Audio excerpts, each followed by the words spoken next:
Hi, everyone, and welcome to this edition of Brave Briefings, a place where people can come and share their tips or their stories on how we can stop harassment, sexual and gender-based violence, how we can live in a peaceful, safer world for everybody. So are you brave? I would like to welcome today another very brave person. Hi, Nicola. Hi, it's lovely to be here. Thank you so much for joining us. Nicola, would you like to introduce yourself to our viewers? Sure. My name is Nicola Date. I am a mum to a 6-year-old girl who is an amazing little human. I also, in terms of work, I am the PR and fundraising coordinator for EQ for All. And I also work as a stand-up comedian and theatre performer and producer in my own times and costume designer. So that's, yeah, so I've got quite a colorful multidisciplinary career, which I'm very fortunate to have. Well, that's wonderful. Can you make us laugh around some of these dreadful experiences that we all have in our lives? I mean, I try. Yeah, I mean, I think a lot of comedy definitely stems from pain. You know, it's it's a common saying, but if you don't laugh, you cry. And so I really love using comedy and entertainment as a way to help people escape and help people learn and engage.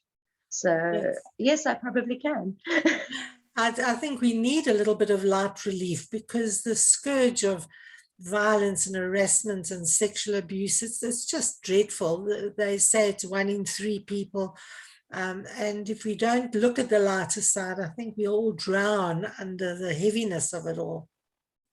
Yeah, definitely. And you know, as I'm getting older, I'm realizing that it is, you know, those stats are very accurate in every society. It doesn't matter what LSM you come from. It really is, and you know, accurate to say that most women and people have been victims to harassment or bullying.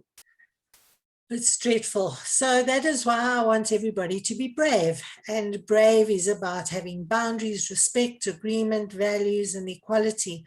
As well as emotional intelligence, which you specialize in. And so if we can all be brave, we can start making a move to stop this terrible scourge, this pandemic that is ruining our lives. So what advice or tip can you give our viewers, Nicola? I think, you know, for me, the B is what stands out for me, and that's boundaries.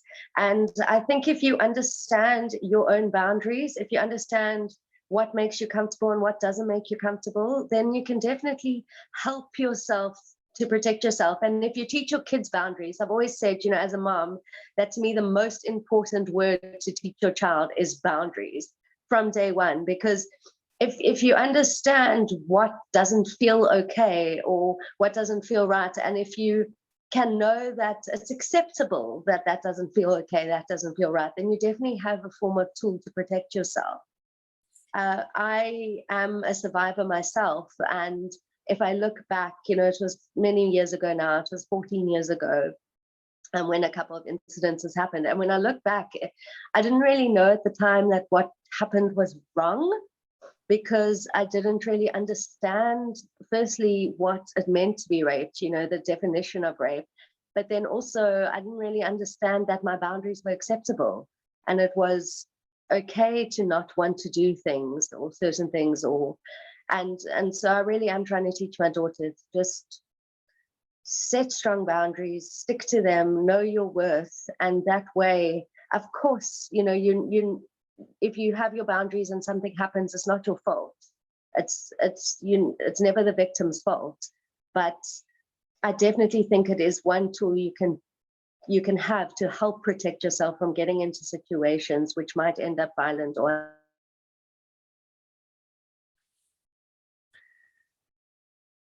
We seem to have frozen again. Nicola, so I'm sorry that you had to experience that dreadful experience, and I'm pleased that you found a way to overcome it and that you're using your experience to help your daughter and others. But how do we know? How do we know and feel what our boundaries are? I wish I had the magic formula for someone, but I think, I mean, for me, you know, I spoke about this, and I know that you mentioned to me off camera that you had watched a video I did with Deborah for EQ for All, Deborah McPhillamy. And in that video, I speak about the fact that I didn't really understand the definition of rape, because when we look at rape or harassment, we think it's, you know, from a stranger, it's a bully, it's someone dangerous, it's someone we don't know. And you know, they jump out of a dark alley to get us. And I think, you know, I've realized later on in life that's not necessarily that. You know, I think it's having the strength. I'm not sure if I am answering your question or not. But it's having the strength to be in a situation, and even if you put yourself in that situation, if you go home with a man or a boy, for example, and then in that moment go, I actually don't want to do this. It's about having the strength to say no. And the way you listen to your boundaries, you know, and what I've learned a lot from EQ for All is the way that you listen to your boundaries is by understanding your emotions.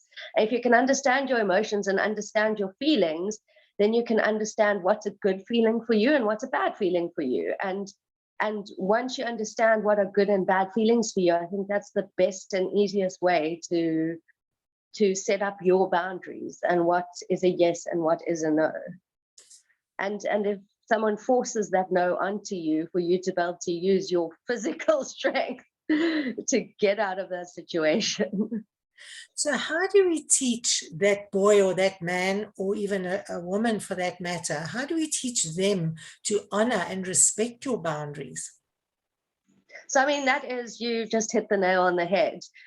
You know, we're always telling women to protect ourselves and to not wear a certain dress, or, you know, if your skirt's too short, you deserve it. And actually, it's about teaching our boys and our men and removing toxic masculinity from the way that we raise our kids. I have seen it for myself, and it starts with the simplest things as toy shops. I have seen parents hit their boy. I literally saw a woman hit her son when he wanted to buy something that was considered feminine at a toy shop. And immediately you're setting up these binaries of this is boy, this is man, this is what expected of a man, and building that toxic masculinity in your children from day one. But if we raise our kids, I truly believe, you know, I always say, if I had a daughter, if I had a son, I would raise my son the exact same way I'm raising my daughter, is to be a human. If we raise everyone to be a human and we remove those expectations and old-fashioned roles of what it means to be female and what it means to be male, because at the end of the day, as we discovering that binaries actually don't exist, because there's a whole spectrum between male and female. So, you know, if we remove those binaries, then at the end of the day, we're creating kids who would not even consider something like that. And it's idealistic. It's a big job. It's a big job ahead of us, because so many parents still are of the old school that a man is a man and a woman is a woman and the two don't mix. So we've got to get through to those parents so that they can teach their children. So we've got to tackle it from both ends, from the little ones, and then from the elders who are teaching the old-fashioned way. Oh, we've got a big job ahead of us. But if we start, you know, we reach one at a time, and we get the message across, maybe we can make a difference. Although the statistics are getting worse rather than better, and this pandemic is not helping. With the lockdown, it seems to have got a lot worse. Yeah, I think one of the ways to make things better is storytelling. And you know, so I do a show, it's called Breaking the Closet, Coming Out Stories. Our next show is on the 6th of May, and that happens at the Raptor Room, where people tell their coming out stories, and then we have a panel discussion and a Q&A. And, you know, unfortunately, the majority of the people who come to the show are queer or in the LGBTQIA plus space. But we do often, especially when it's like family, friends or something, get straight people or, you know, more conservative people come and watch the show. And I think it's through hearing the pain and hearing those stories, and hearing that, you know, now, queerness is obviously just one example. You know, it's something that's obviously true to my heart because I myself identify as queer. But it's about, I've lost my train of thought.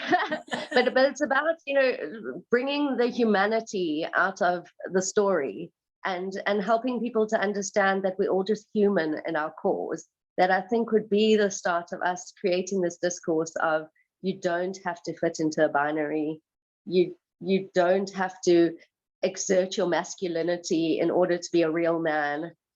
And that mutual respect is actually the way that we're going to get somewhere in society. So storytelling is one way, but I've found that, especially since the Me Too movement, that everybody now is telling their story, and a lot of people are becoming immune to it, or they say, oh, it's just too much now. And so where's the right level? At what point do we start and stop telling our stories? I wish I had an answer for you. I really do wish I had an answer for you. It really, as I said, it starts in our education system, I guess. You know, it starts about the way we're teaching kids, and I'm not an expert, unfortunately, you know, but even like I look at my daughter's school book, you know, and they learn like mom, dad, brother, sister, you know, and once again, I know that, you know, queerness and gender binaries are not the cause, but they definitely have a snowball effect, because going back to the toxic masculinity, you know, and it all starts with that educating with the binaries, then what these mean. So yes, I don't know how we're going to achieve this, but I definitely think it has to start in the educational system. And at home. Yes. Sure. Nicola, thank you so much for sharing all of that. I think you're doing marvelous work, and you know, if you can reach a few people, we can start making a difference.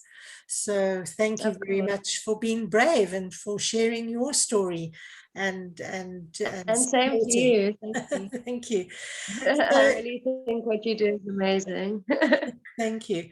So everyone, I'm Lois from Walking Without Skin. I'm your friend for forgiveness, and I invite you all to be bold, to be brave,